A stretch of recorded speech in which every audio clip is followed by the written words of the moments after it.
ஆதிவள்ளி கைலாசத்தில் சரி. பகவானுக்கும் பார்வதிக்கும் ஒரே ஒரு பிரச்சனை.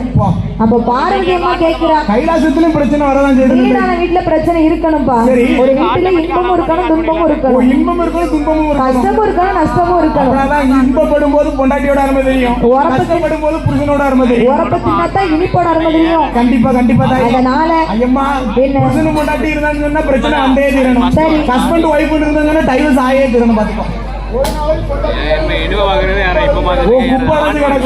சரியா போச்சு. ஒழுங்கா இருந்தா ஹஸ்பண்ட் இல்லைன்னா சஸ்பெண்ட் போயிட்டே இருப்பான். நல்லா இருக்குதான். சரி,